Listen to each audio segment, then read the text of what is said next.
Seek not afar for beauty. Lo, it glows in dew-wet grasses all around your feet. These lovely words from our Unitarian Universalist hymnal capture a religious affirmation that's at the heart of our Unitarian Universalist faith. We say a deep yes to the sacredness of this earth. This life is our spiritual destination, a heaven found not somewhere else, but here. This Unitarian Universalist affirmation comes to us from a very ancient spiritual stream that calls us to love this world and each other with all our heart and mind and soul and strength. The 14th century Sufi mystical poet Hafez put it this way, quote, "We have not come into this world, this exquisite world, to hold ourselves hostage from love or to confine our wondrous spirits, but to experience ever and ever more deeply our divine courage, freedom, and radiance," unquote. Hafez is kin to another mystic I've come to know and love, Ephraim of Syria, a 4th century Eastern Christian saint. Ephraim is part of a religious tradition that says paradise is not some lost other world or a place to be entered after death. Paradise is here and now. Listen to these lines from Ephraim of Syria, quote, "Paradise surrounds the limbs with its many delights, the eyes with its handiwork, the hearing with its sounds, the mouth and nostrils with its tastes and scents. Paradise raised me up as I perceived it. It enriched me as I meditated upon it. It renewed me with all its varied nature. I swam around in its magnificent waves. I became so inebriated that I forgot all my sins there," unquote.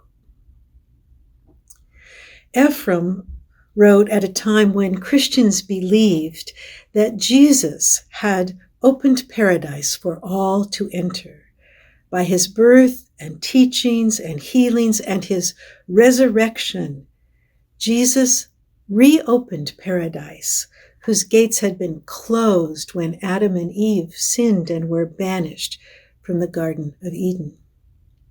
But with the reopening of paradise, humanity was restored to its original goodness. And through baptism, a ritual of immersion into the river of life that flowed from the Garden of Paradise to water all the world, converts to Christianity began a spiritual journey deeper and deeper into paradise. Central to the journey into paradise was practicing the spiritual disciplines and the ethics of paradise. Through nonviolence, sharing resources, and through providing mutual care and assistance, early Christians created communities that allowed life to flourish, even in the presence of persecution, plagues, war, and early death.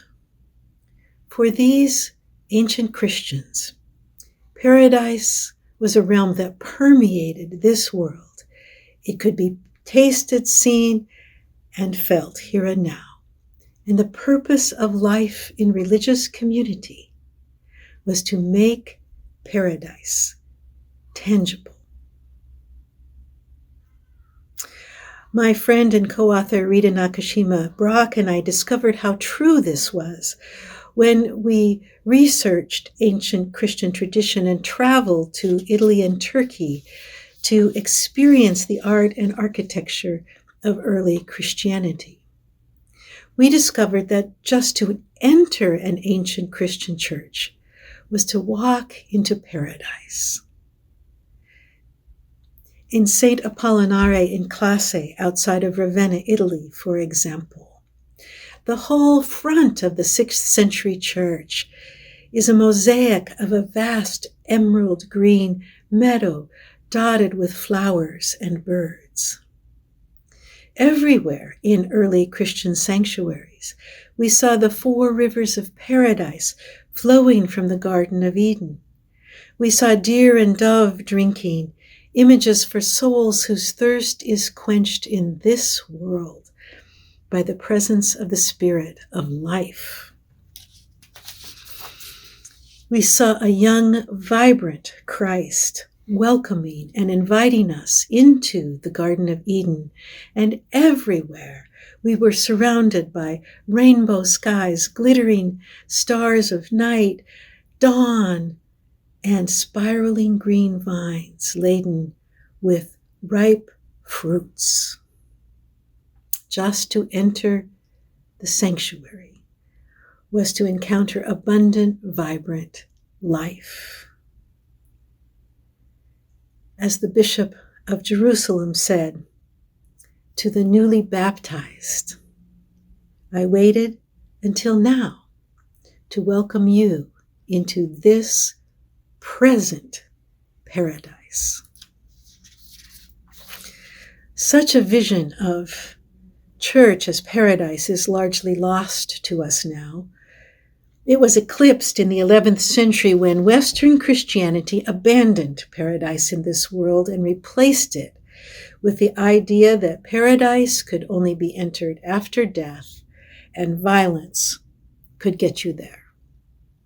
The decisive turning point came in 1095 when Pope Urban II called the First Crusade. Up until Urban's time, Christians regarded violence as a sin. War could be waged in self-defense or to right an injustice, but war was always a last resort, and even if the cause was just, those who participated in war committed a sin and were required to do penance to heal their souls. But with the call of the First Crusade, all this changed.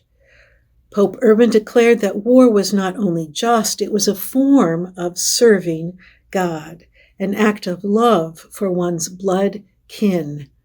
Through killing Jews and Muslims, crusaders would receive forgiveness for all their sins and would be assured of a place in paradise after death.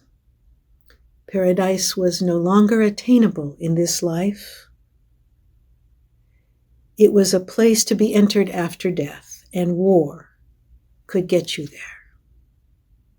Beginning with the First Crusade, the crucifixion of Jesus became the central image in Christian sanctuaries. Before then, Jesus had never been depicted dead, nor had his body been shown suffering and torment on the cross. For the first 1,000 years of Christian art, Christians worshipped in spaces that celebrated the beauty and goodness of life. But at the time of the 11th century Crusades, images of crucifixion began to proliferate everywhere. And theologians declared that God became human in Jesus for only one purpose, to die on the cross and pay God back for humanity's sins. This theology functioned as war propaganda. Soldiers were called upon to imitate Christ, offering themselves to be sacrificed. To kill or be killed for God became the fastest route to paradise. During this period, enemies of God were increasingly characterized on the basis of racial and cultural otherness. Humanity was divided into the saved and the damned.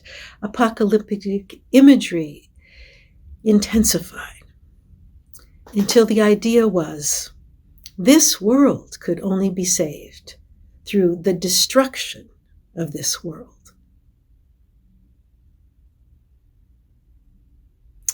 Paradise was no longer tasted and seen and felt as a spiritual realm here and now. It was not only postponed, it was secularized as a land to be conquered. When Christopher Columbus set sail, he was looking for paradise for its fabled gold and jewels. Colonization, with its racism, its exploitation of peoples and lands, evolved from the loss of a spiritual awareness of paradise here and now. Materialism filled the void. We live now within the dominant culture of the West, in the aftermath of the closing of paradise. We live with the legacy of militarism, racism, and exploitation of the earth and Earth's peoples, that is, putting paradise at profound risk. And yet, with all of this, there is still some whiff of paradise that reaches us. Watching the lightning bugs wink in and out of the trees on a warm summer night, we feel the timeless mysteries of this earth. Cooking supper for friends with fresh garlic and basil from the garden, simmering in olive oil, the fragrance of paradise touches our senses. We lift a child into our arms and dance, and in our twirling, we feel we are in paradise. Rediscovering paradise and recommitting ourselves to the ethics of paradise is just what we need now. Western culture needs to stand again at the open doors of paradise and re-enter this world as holy ground. Our Unitarian and Universalist heritage can help show the way. Jane Lead, the 17th century Universalist woman preacher, taught that people's senses could be ecstatically opened to tasting and touching and hearing and feeling paradise within and among and all around us. She offered a vision of paradise as something that church life could make tangible and where we could learn how to be in paradise here and now. She called humanity's beautiful diversity a testimony to the fecundity of God's generative presence. Jesus came to her in a vision and said, "Heretofore," which is how Jesus spoke in the 17th century, "heretofore I was manifest to the world in the singularity, but henceforward expect me to appear in plurality." The world needs this universalist affirmation of diversity, for the Garden of Paradise is not monocultural. Later, Universalists and Unitarians carried forward Lead's themes. In 1805, the Universalist preacher Hosea Ballou said heaven and hell are not to be found in the afterlife, but in the life we create here and now for one another. And at the beginning of the 20th century, in the midst of the First World War, Clarence Skinner emphasized the social ethics of Universalist theology. And he wrote, quote, "We accept the world for the joyous place it is meant to be. We like it. Modern religion, he went on to say, must sanctify the world. The dominant motive is no longer to escape from earthly existence, but to make earthly existence as abundant and happy as it can be made. Therefore, Skinner said, let us smash the injustices, the tyrannies, the sins which imprison us, and speed those readjustments which will make life here and now justify our hopes. The world needs our Unitarian Universalist call, readjust now. It needs our passionate counter-oppressive work and reverence for life in this world. Our heritage, our faith tradition teaches us that we come to know this world as paradise through the arduous and tender task of living rightly with one another and the earth. Generosity and mutual care, non-violence, are the pathway into knowing that paradise is here and now. This way of living is not utopian. It does not spring from imagining and trying to create a better world, but from a profound embrace of this world. And it does not begin with knowledge. It begins with love. Love is the seed from which the tree of knowledge grows. A story to conclude. A few summers ago, when Rita Brock and I were writing the book that became Saving Paradise, we joined my brother's family for a backpacking trip in the eastern Sierra, in the high mountains. As we took the Forest Service bus, switchbacking up to get to Mammoth Lakes, or to Agnew Meadows, where our hike started, my seatmate on the bus began a conversation with me. He'd overheard my brother Howard talking to Rita and me about our theological work, and he wanted to know if we'd written any books. This is a question any author likes to hear, so I told him about our book, Proverbs of Ashes, that exposes Christian ideas about Jesus' death that say Jesus dying saved humanity, how these ideas have sanctioned domestic violence, sexual abuse, racism, homophobia, and war.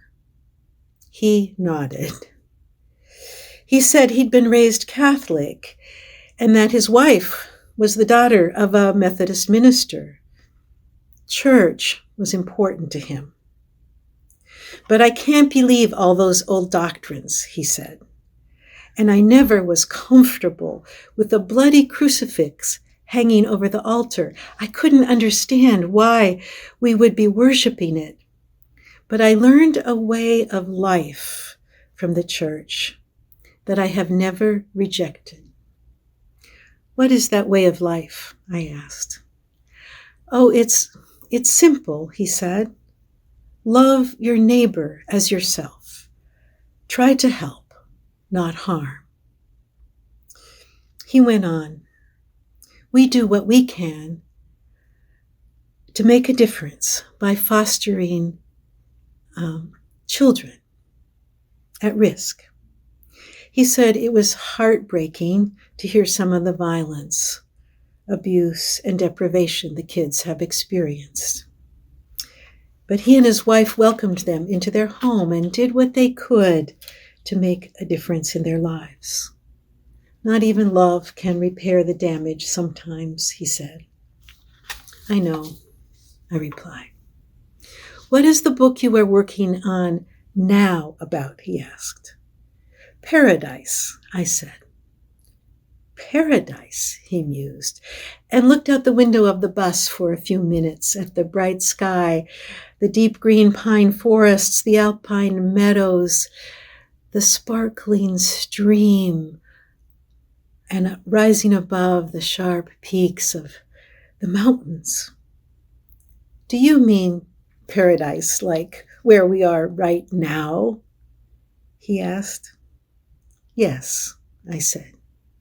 Like where we are right now. We both gazed out the windows for a few moments, breathing in the pungent fresh air. This is enough, he said. You know that because you help the kids, I said. The cloud of thoughtfulness passed over his face. Yes, that's right. Denise Levertov wrote, don't say, there is no water to solace the dryness at our hearts. I have seen you drinking there at the fountain springing out of the rock wall. That fountain is there. It is still there and always there, with its quiet song and strange power to spring in us, up and out through the rock. Dear friends, let us embrace life's exquisite beauty. Let us manifest our divine courage, freedom, and radiance. Let us love this world and one another here and now with all our heart, mind, soul, and strength. When we do, we bring life-giving waters into a very thirsty world. We savor and we help save paradise. May it be so. Amen.